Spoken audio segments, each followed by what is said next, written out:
Estás escuchando en Radio Inter y Radio Internacional Mundo Noticias.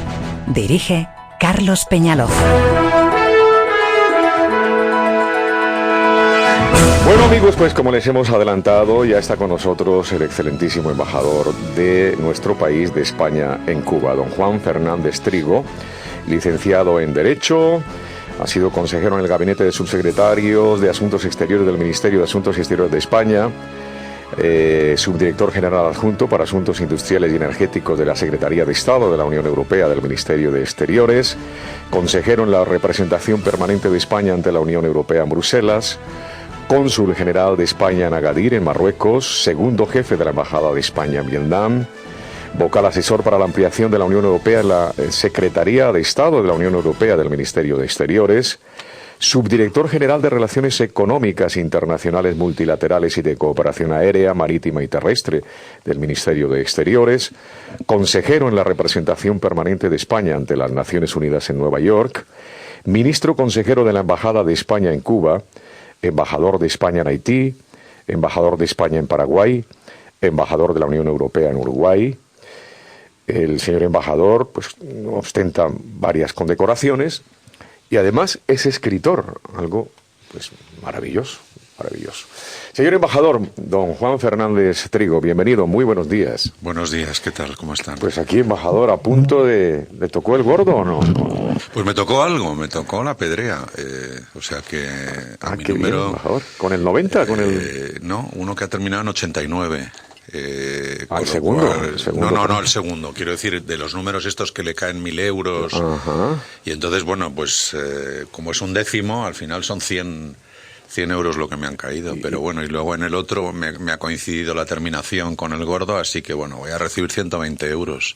Pues, he jugado 60, pues 120, no está mal. Es usted un ganador, embajador. Sí. Leyendo su currículum, pues claro que es un ganador, una persona que ha trabajado... Estoy en racha.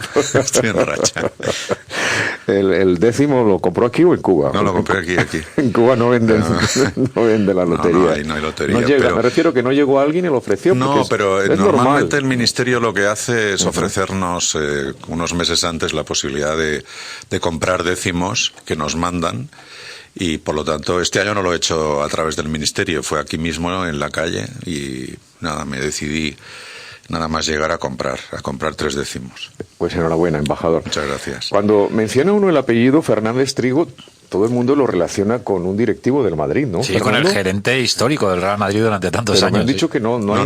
No tengo nada que ver, y además me lo han preguntado tanto. Una vez me llamaron por teléfono y bueno, la verdad es que tuve que decir no. Cuando ya llevaban un rato hablando, porque no escuchaba bien, había gente en casa, y al cabo de un rato me di cuenta que me estaban hablando de un tema y dije, no soy el gerente del Real Madrid, así que bueno, pero no tenemos nada que ver. ¿Pero se conocen o se conocieron? No, creo que no. Tampoco. Bueno, embajador, usted ha pasado por muchos destinos diplomáticos. Es un orgullo representar a España en el extranjero, me imagino, ¿no? Sí, la verdad es que yo estoy muy satisfecho de mi profesión. Es muy variada, da oportunidad a conocer a mucha gente interesante. Se tocan muchas teclas, porque la verdad es que el trabajo nunca es aburrido, es muy variado. Y bueno, y luego además los países difieren mucho, ¿no? Con lo cual pues tienes la sensación de haber vivido muchas vidas. Y sí, la verdad es que, bueno, representar a un país, hay momentos en los cuales pues uno lo siente más que otros, pero sí, por ejemplo, este año, en el año que llevo en Cuba, he tenido ocasión de organizar el viaje del presidente del gobierno, que llevábamos 32 años sin que ningún presidente viajara a Cuba, y el de los Reyes, que ha sido histórico, después de 500 años. Bueno, la acogida de los Reyes ha sido fantástica en Cuba, ¿no? Sí, la verdad es que ha sido un buen viaje. Está mal que yo lo diga porque, en fin, tengo parte de responsabilidad en ello, pero creo que sí, que salió muy bien. Ellos, además, son personas muy queridas. Desde luego, los cubanos tenían un interés especial en que los Reyes viajaran a Cuba, y la acogida ha sido muy bonita. Embajador, yo sé que vamos a hablar de su libro, obviamente, pero ¿qué ha representado para la relación Cuba-España la presencia de los Reyes? Pues yo creo que sobre todo el resolver una anomalía histórica, es decir, que un rey de España hubiera viajado a todos los países de América Latina y prácticamente a todos los países del mundo, y no lo hubiera hecho a Cuba, que es probablemente el país donde hay un sentimiento más pro-español en toda América Latina, pues era una anomalía. Y yo creo que Los reyes tuvieron además ocasión de comprobarlo, que no se trata simplemente de retórica, que es un sentimiento que está muy acendrado. Es decir, hay que tener en cuenta que entre 1890 y 1930 entran más de 700.000 españoles, emigrantes, que son los abuelos, los bisabuelos de las personas que todavía viven. Todas esas personas han vivido en su casa las costumbres españolas, las comidas españolas. Cuba, pese al clima tan caluroso que tiene, es conocida por sus potajes, por la cocina española, por el arroz con leche, en fin. Quiero decir con todo esto que se siente mucho a España en los hogares cubanos. Y por lo tanto era importante que los reyes viajaran a Cuba. Bueno, embajador, ¿qué le indujo a usted a entrar en la carrera diplomática, embajador? Bueno, pues sencillamente algo que tiene... ¿Tendrían algún antecedente familiar? No tengo a nadie, no hay nadie en mi casa. Mi padre era médico en un pueblo de Cataluña. Por lo tanto, para mí era algo como muy lejano. No diré que imposible, pero algo verdaderamente un reto, y quizá también eso tuvo mucho que ver, ¿no? El considerar que algo que tiene que ponerte a prueba, pues te atrae en cierta medida. Yo me gustaba leer de adolescente, y la oposición y los requerimientos para ser diplomático, en cierto modo, tienen mucho que ver con la cultura, con el conocimiento, porque en realidad nosotros lo que tenemos que hacer cuando vamos destinados a un puesto es el sumergirnos en una determinada realidad distinta a aquella de la que provenimos, ¿no? Y eso pues requiere el conocer un poco la historia, el saber cuáles son las características y la idiosincrasia de los distintos países. Por lo tanto, la lectura es muy importante en nuestra profesión. Luego aprendí idiomas también de adolescente, y evidentemente pues ya conocí a alguien que tenía un familiar que estaba en esos momentos opositando, y me sentí, bueno, con el valor suficiente como para empezar. Usted ha dicho que cada país es como una vida nueva. Toda esta reunión de experiencias le ha llevado a escribir un libro. El libro tiene como título La ambición del botarate. ¿Quién era el botarate o quién es el botarate, señor embajador? Bueno, en primer lugar le diré que esta es mi cuarta novela, entonces los he ido aprovechando, ¿no? He ido aprovechando distintas experiencias, entremezclándolas, y por supuesto que muchas de esas no las he vivido, sino que son puramente inventadas. El botarate es, pues probablemente ese trepa que todos más o menos tenemos oportunidad de conocer en nuestras vidas profesionales, que llega un momento, porque así está en la novela, si no, no habría novela, llega un momento en que se desquicia de tal manera, en que su ambición es tan desmedida, que da como para contar una serie de disparates que aspiro a que tengan cierta gracia. O sea que no es más que eso, que un entretenimiento para contar un disparate que sucede en una república imaginaria del Caribe. Es un joven diplomático. Es un joven diplomático. ¿No? Se llama Gonzalo, ¿no? Exacto. Y enloquece de ambición, ¿no? ¿Hasta qué punto, señor embajador, sin que destripemos la novela? Bueno, pues como yo estaba en el Caribe destinado ya en varias ocasiones, y el animismo africano pues ha dado ocasión de que aparezcan experiencias como la del vudú, y la santería, en fin, las personas que conocen un poco el Caribe saben que hay toda una cultura de lo que es la adivinación del porvenir, de la maldición, de los males de ojo, etcétera, etcétera. Pues se trataba de jugar con esa idea un poco alocada de que alguien es capaz de hacerle vudú a su propio jefe, en este caso a un embajador, para hacerse cargo y ocupar su lugar. Eso es en síntesis, y todas las situaciones que se van dando y las complicaciones que evidentemente se van produciendo cuando alguien suplanta a otra persona y se empieza a ver en qué lío se ha metido uno. Esto en el ámbito de la ficción, pero en la realidad yo creo que también se da, y precisamente por eso usted lo plasma de alguna manera, ¿no? Bueno, a través de esta aventura de Gonzalo, ¿no? El vudú ha sido algo que ha existido. En realidad, todo lo que es la santería, el espiritismo, es algo más bien propio del pasado. Depende también de qué culturas estemos hablando. En aquellos países donde ha habido un Estado fuerte, evidentemente que todas estas prácticas han quedado muy reprimidas, pero sin embargo ha habido otros países en los cuales el Estado no ha sido lo suficientemente fuerte, y todas esas prácticas que en el fondo son venganzas, utilizar los venenos, las plantas, la botánica para envenenar al rival, al enemigo, a la persona a la que se tiene envidia, pues ha sido una realidad. Y concretamente en el caso del vudú, pues se hace vudú a una persona a través de un veneno que está en un pez, y al aplicar ese veneno a esa persona entra en una especie de letargo durante varios días y se le aplica un antídoto. En ese momento la persona revive, pero con sus funciones mentales completamente anuladas. Es decir, se convierte en un pequeño robot, en una especie de pequeño esclavo al servicio de la persona que lo ha envenenado. Y eso, bueno, pues ya, como digo, evidentemente ha ido desapareciendo, pero existió. Es decir, esa es una realidad que existió. Incluso yo he conocido a algún periodista corresponsal de Televisión Española que me habló de que en las montañas de Haití había visto hace unos años a una mujer a que le habían practicado el vudú. Mónica, que a quien no es que le encanten, pero sí es muy curiosa de estos temas, ha puesto una cara mientras el embajador estaba relatando esto, como diciendo increíble, imposible. Esto es algo, verdad, ¿no? es algo que tiene mucho tiempo en la humanidad. Este tipo de sortilegios ya venían de la Edad Media, incluso más allá.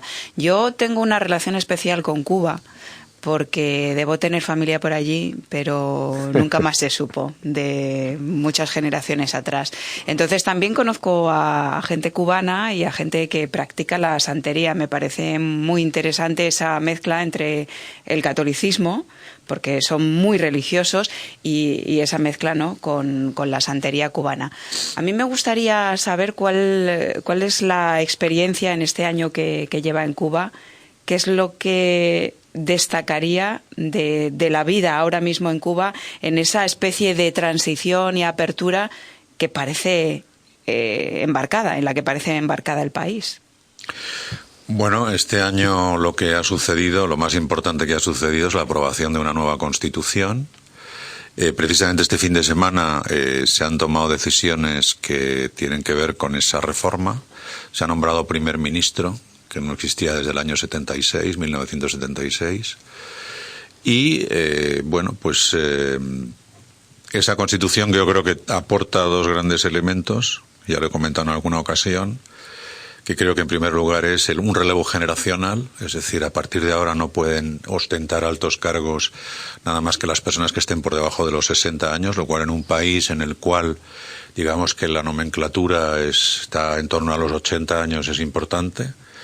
Y en segundo lugar, el hecho de que dentro de la Constitución se reconoce, aunque existe un papel preponderante del Partido Comunista, la iniciativa privada, es decir, el reconocimiento de que la libre empresa o la iniciativa, digamos, económica tiene un lugar importante que ocupar en el futuro del país. Evidentemente que hay muchas cosas todavía por superar, pero creo que estos son dos elementos importantes. Yo creo que en este último año, pues, este es un proceso que está en marcha. Creo, por otro lado, que es evidente que la reforma del país y el avance vendrá de las filas del propio Partido Comunista, porque creo que no hay alternativa ni dentro ni fuera del país, organizada por lo menos.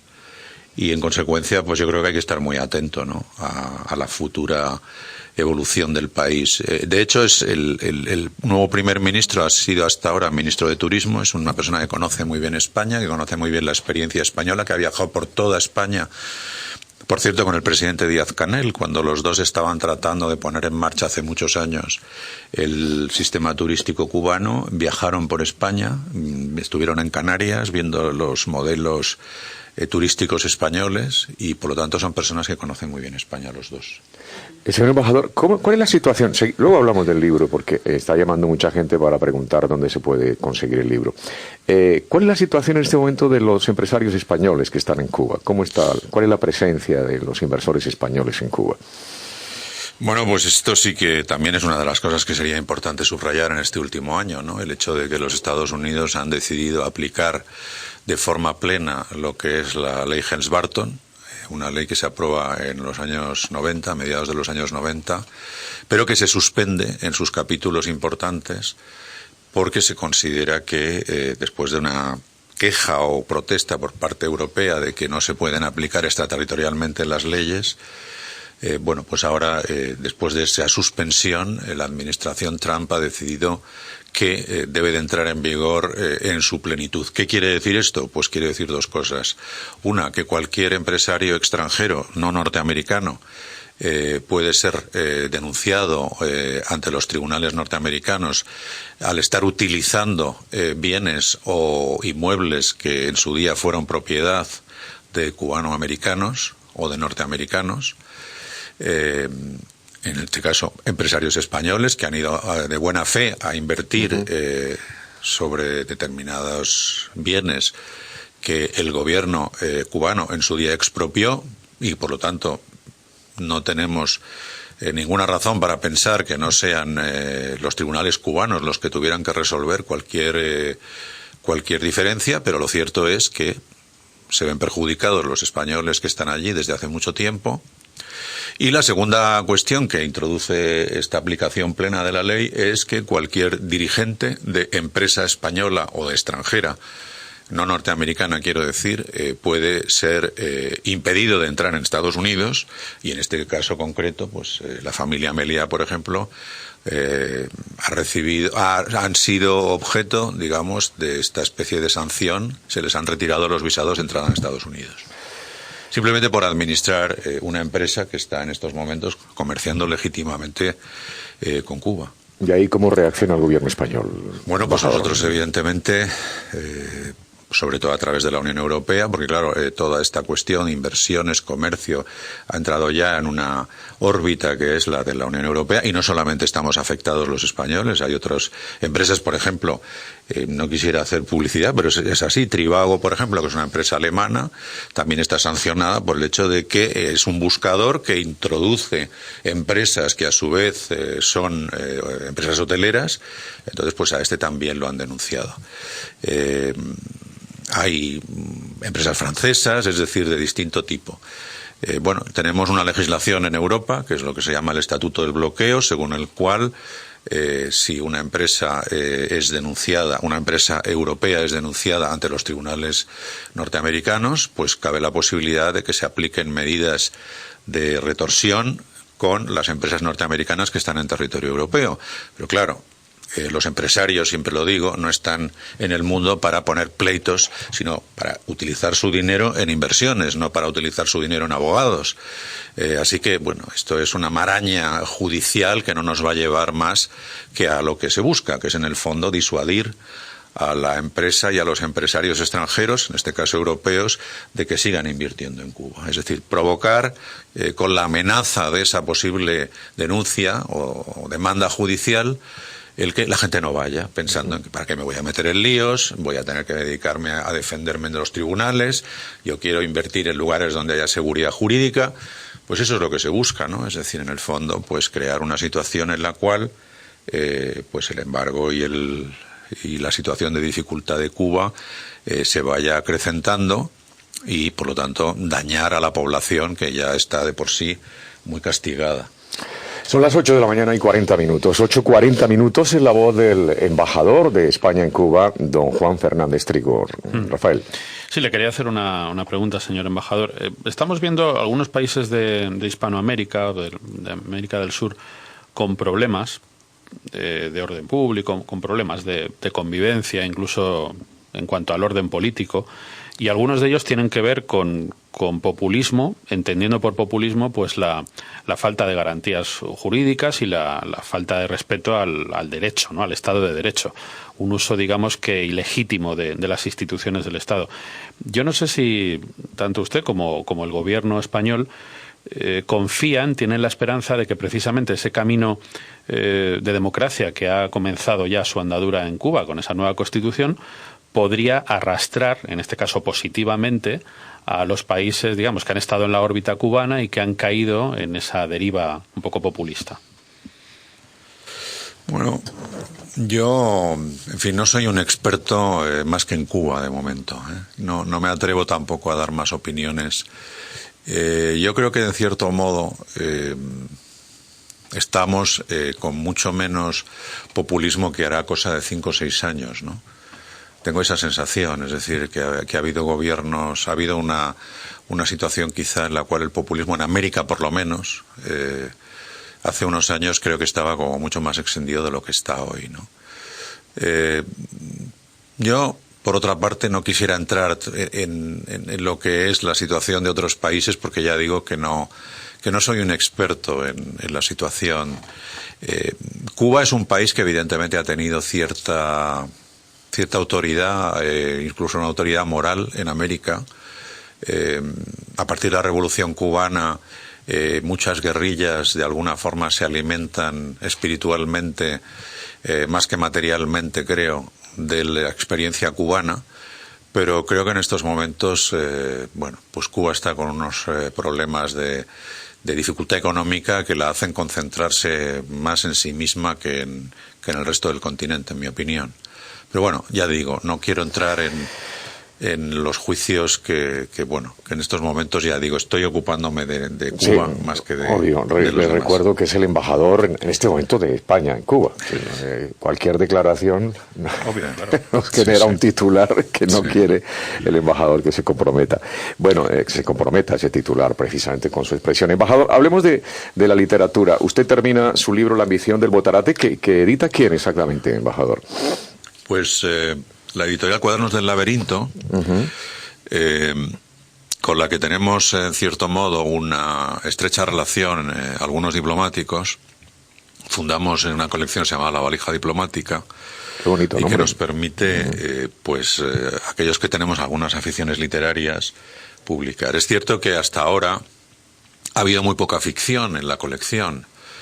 Porque mi libro es fundamentalmente ficción, no es la experiencia personal, un libro de memorias de los distintos puestos, sino que lo que busca es fundamentalmente, pues eso, contar una historia que pueda ser entretenida. Y bueno, sí es cierto que yo, como he dicho muchas veces, escribo sobre todo desde la experiencia exterior, es decir, todas las novelas que yo he escrito tienen mucho que ver con la experiencia que te da el conocer distintas culturas, distintos países, el imaginar situaciones, pero siempre un poco a partir de lo que es la experiencia en el mundo exterior, ¿no? Tengo quizá la primera novela, sí está ambientada exclusivamente en España, pero en cierto modo... ¿De qué va esa primera novela, embajador?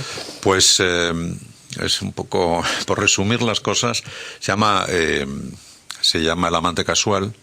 Y bueno, pues como su propio título indica, es la historia de alguien, una mujer en mediana edad, que sale a la calle, son 24 horas en la vida de esa mujer, y sale a la calle con la idea de tener una aventura amorosa con alguien que todavía no conoce. Y entonces pues es los distintos intentos de ligar con hombres que se va encontrando a lo largo del día. Vamos a comprar las dos novelas, embajador, porque nos ha dejado intrigados. Y luego ¿no, las Fernando? otras dos también. Sí, señor. Sí, Tiburones en Brooklyn y La traición de La Habana. Pero es que esta es genial, en 24 horas, ¿no? O sea, sí, son 24 horas. Te genera de entrada una extraordinaria expectación. Es una gran idea, ¿no? para poner en marcha la novela, es verdad. Todo lo que puede girar ahí alrededor de esas 24 horas intensas. Ajá. ¿Y cómo se llama la protagonista de esta? Sofía, se llama Sofía. Sí. O sea, tenemos ya dos protagonistas, Sofía y Gonzalo. Y Gonzalo. ¿Cómo se han ocurrido esos nombres, embajador?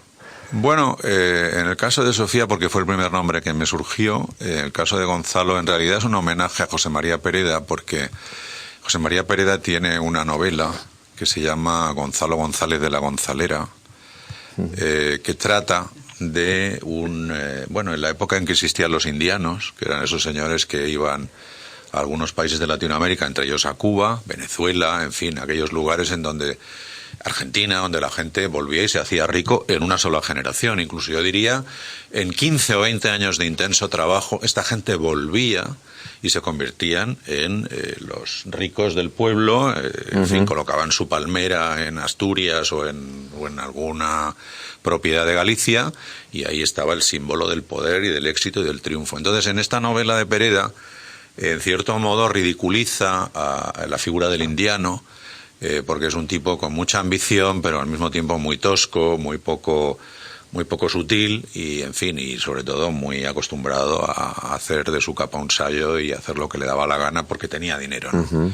Bueno, entonces, como también era un individuo con muchas alucinaciones de poder, y de ambición, pues me pareció que Gonzalo podía ser una especie de trasunto de ese Gonzalo González de la Gonzalera, que en cierto modo Pereda se ríe de él porque era una forma de darse apellidos y de demostrar que era gente que tenía una ambición loca y que como necesitaba buscar que tenía cierta solera, se la inventaba, ¿no? Gonzalo Entonces, González de la Gonzalera, sí, así se llama la novela.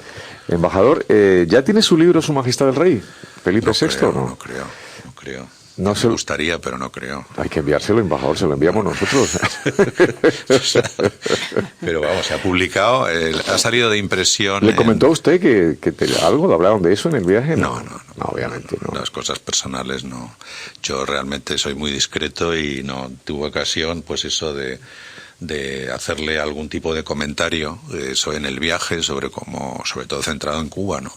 Pero la verdad es que fue un viaje muy, muy agradable, que yo creo que fue ganando con el tiempo, que al principio tenía sus dificultades, sus detractores, sus críticas, pero luego yo creo que la sociedad entendió, sobre todo con el gran discurso que hizo, que fue muy valorado por todo el mundo, entendió que ese viaje se tenía que hacer y yo creo que salió muy bien. Embajador, ¿dónde encontramos la ambición del Botarate, su último libro? Pues yo creo que en las librerías. Ya está en FNAC, en el Corte Inglés, sí. Ya está. Supongo que sí, pero eso hay que preguntárselo a la editorial, porque yo tampoco estoy, supongo que Amazon también, seguramente. Sí. Amazon, ¿no? Sí, supongo que sí. Yo, desde luego, alguno de mis libros está en el ebook, que se pueden descargar, o sea que... genial. Sí. Sí, Boquerones en Brooklyn está... Y el primer capítulo de enganche gratis. Y el primer capítulo lo ha distribuido la editorial también, que es una forma también de que la gente se interese un poco. Uh-huh. ¿Cuál es su sueño, embajador, en el mundo diplomático, en la carrera diplomática? ¿A dónde quiere llegar? Pues usted es un hombre todavía muy joven. Uy, eso es muy difícil de saber. Uno cuando hace planes en esta carrera siempre es lo mismo, ¿no? Haces planes. Yo, por ejemplo, cuando llegué en el año 2017 a Madrid, después de mucho tiempo fuera, estaba convencido que me iba a quedar aquí mucho tiempo. De hecho, estuve ocupándome en Barcelona de desmontar, a través del artículo 155 de la Constitución, desmontar las delegaciones, el Diplocat, etcétera, porque soy de origen catalán. Y bueno, cuando me quise dar cuenta, pues todo había cambiado, había habido una moción de censura, y me propusieron ir a Cuba de embajador. Uh-huh. Que ya esta es mi segunda experiencia en Cuba, porque ya estuve hace 15 años por primera vez. Un país que me interesa mucho, he leído mucho de Cuba, tengo una novela, además, La traición de La Habana, sobre Cuba. En fin, es un país muy interesante. Más allá de lo que ha sido la revolución, Cuba es un país que tiene un atractivo muy especial. Mi bisabuelo, además, fue migrante gallego. Es un país que, como decía antes, pues todas estas cosas, el espiritismo, la santería, la música, en aquellos lugares donde ha habido esclavitud, hay muy buena música, Brasil, Dominicana, Jamaica, Cuba. O sea, son países que tienen un especial atractivo. Embajador, a usted se le encomendó desmantelar las embajadas, entre comillas, catalanas. ¿Al final en qué quedó eso, embajador? Bueno, pues en cierto modo, en ese momento conseguimos lo que buscábamos, ¿no? Que era aplicar el artículo 155 en los términos que había sido aprobado por el Senado. Otra cosa es que las delegaciones se hayan abierto por parte de la Generalitat en algunos lugares en contra del criterio del gobierno, porque para producirse esa apertura tiene que haber una autorización, un dictamen, no una autorización, un dictamen por parte del Ministerio de Asuntos Exteriores. Eso lo contempla la ley del Servicio Exterior. Y también hay que decir que hoy por hoy, esas delegaciones no están haciendo en lo que es la práctica ningún tipo de actitud o de actividad contraria a la Constitución, a diferencia de lo que ocurría en el año 2017, donde se daban charlas sobre la soberanía, sobre la independencia, etcétera, etcétera. Así que, bueno, el objetivo en el gobierno en aquella época era conseguir neutralizar esa actividad, digamos, contraria a la Constitución que se estaba haciendo desde el exterior. Y yo creo que, en fin, conseguimos que era el cerrarlas en ese momento y acabar con esa actividad anticonstitucional. Embajador, me perdonará, pero le voy a preguntar, ¿cómo se ve desde esas altitudes en las que está usted en la situación catalana con el Estado español, con el gobierno español actual? Desde fuera, ¿cómo se percibe? Bueno, yo creo que Yo creo que es una situación que se ha complicado mucho.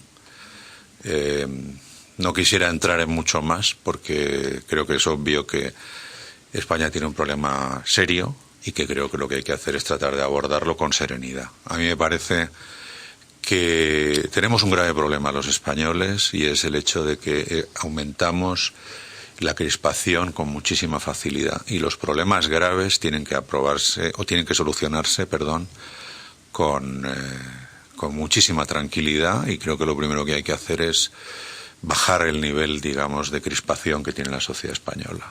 En este y en otros muchos temas. Yo creo que, no sé, viviendo en el extranjero, y es una cosa en la que me llaman la atención muchísimo los colegas, los políticos de otros países, siempre insisten en lo mismo. Hay que ver cómo os habláis, las cosas que os decís, pero cómo habéis llegado a este nivel de ataque entre unos y otros. Eso es una cosa que llama mucho la atención, especialmente en América Latina.